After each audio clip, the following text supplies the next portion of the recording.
Here we divide 743 by 2 in long division method.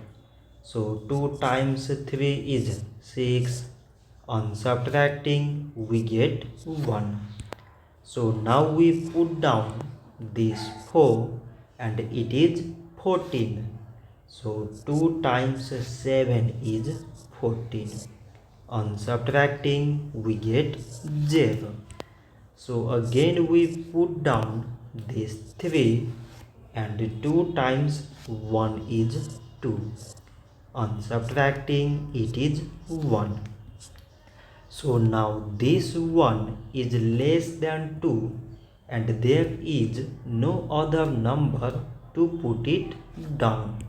So we take here decimal so that we put 0.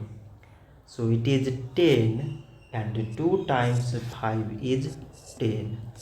On subtracting we get 0.